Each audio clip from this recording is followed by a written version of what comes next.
नाजरीन, कश्मीर में हुनर की कोई भी कमी नहीं है। हमारे साथ मौजूद हैं आज बातचीत करने के लिए श्रीनगर के करनगर इलाके की एक बेटी जो पीएचडी स्कॉलर हैं और पेंटिंग का शौक रखती हैं।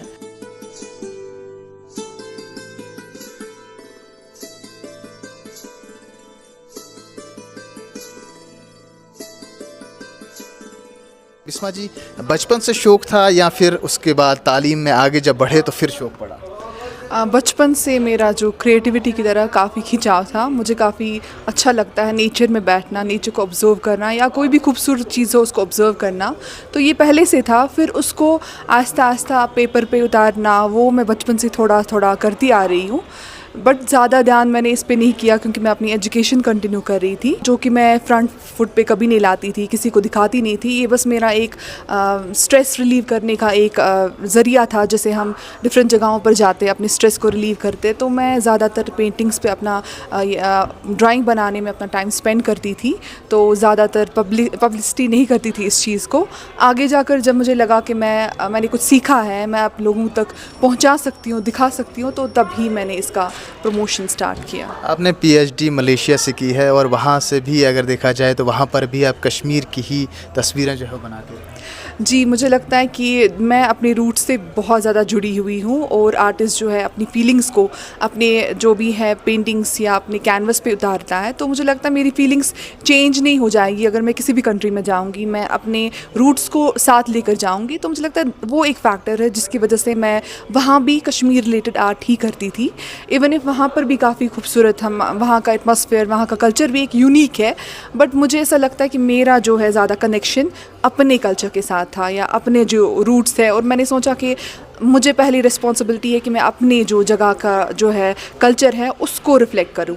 तो मैं इसलिए कंटिन्यू कर रही थी वहाँ कश्मीर। मैं कहीं भी गई लेकिन मेरे जहन में कश्मीर ही था और ये आप साफ तौर पर इनके हाथों से बनाई गई पेंटिंग को देख सकते हैं। हर जगह पर कश्मीर से लेकर काबा शरीफ तक की तमाम पेंटिंग्स आप देख रहे हैं। और क्या कहेंगे, कोई ऐसी पेंटिंग जो आपको खुद भी पसंद? जी, मैं ज़्यादा कश्मीर आर्किटेक्चर से बहुत ज़्यादा इम्प्रेस हुई हूँ क्योंकि मुझे कश्मीर का आर्किटेक्चर बहुत ही यूनिक लगता है। तो मैंने एक वो मेरे घर पे इस वक्त मौजूद नहीं, कैरी नहीं कर सकी।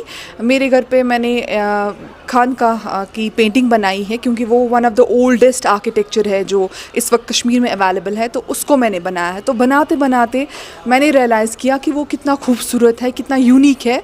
मुझे लगता है अभी तक की मेरी वो सबसे बेस्ट पेंटिंग है जिसमें मैंने काफ़ी टाइम स्पेंड किया। कितना वक्त लगता है एक पेंटिंग बनाने में? आपको क्या क्या सोचना पड़ता है और फिर किस दौर से आप गुज़रते हैं और अपने जहन को गुजारते हैं? जी, पेंटिंग करने में मेरा ये है कि मैं पेंटिंग किसी भी टाइम नहीं कर सकती हूँ। जब मेरे दिमाग में ख़्याल आता है कि मुझे इस चीज़ को पोर्ट्रे करके अपने कैनवस पे रखना चाहिए, तो पहले मैं सोचती हूँ उस चीज़ के बारे में कि मैं कैनवस पे दिखाना क्या चाहती हूँ लोगों को। तो उसके बाद थॉट प्रोसेस होता है पहले, उसके बाद आप स्टार्ट करते हो बनाना एंड देन डिटेल डिपेंड करता है उसमें कितनी डिटेलिंग जा रही है, आप कितना डिटेलिंग डालना चाहते हो, कितना उसको उभारना चाहते हो। तो उस पर आपका डिपेंड करता है कितना टाइम जाएगा उस चीज़ में।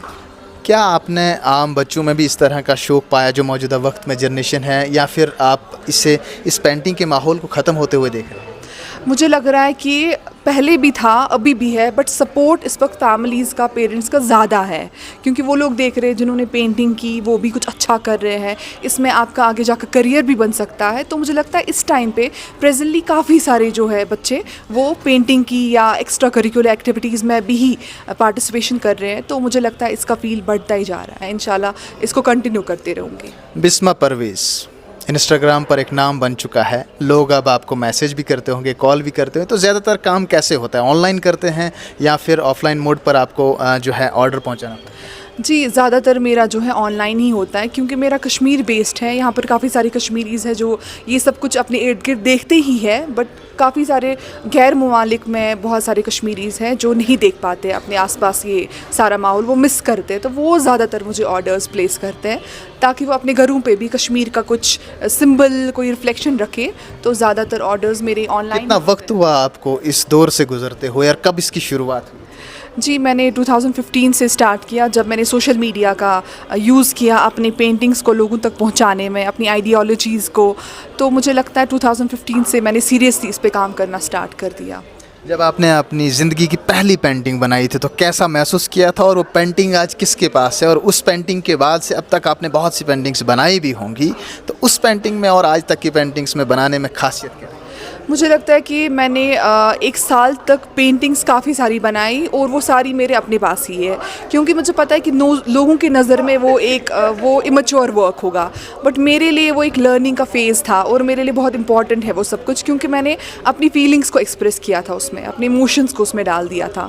तो उससे मुझे काफ़ी रिलीव मिल गया। मुझे लगा चलो मेरे पास भी एक अल्लाह ताला ने कुछ दिया है जिसकी वजह से मैं अपने स्ट्रेस को रिलीव कर सकूँ या अपनी आइडियोलॉजीज़ को लोगों तक पहुँचा सकूँ, बात से ना सही अपनी पेंटिंग के ज़रिए। तो मुझे लगता है कि काफ़ी खुशी हुई मुझे। आखिर में क्या मैसेज रहेगा नौजवानों के लिए, बेटियों के लिए?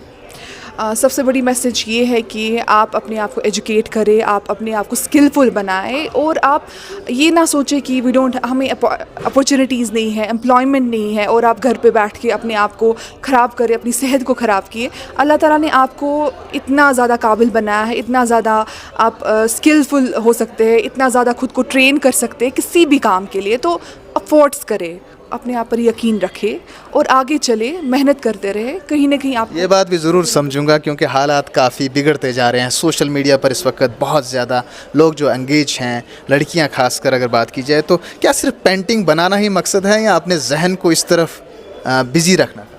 मुझे लगता है कि जो इंसान के अंदर बहुत सारी सलाहियतें हैं, इन सलाहियतों को प्रॉपर्ली इस्तेमाल करना हमारा मकसद है इस दुनिया का।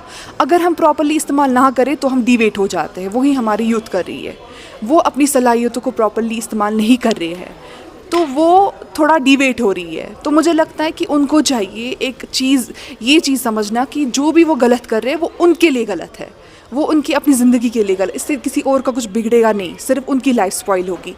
और अगर वो किसी पॉजिटिव डायरेक्शन में जाए तो उनकी लाइफ बन सकती है।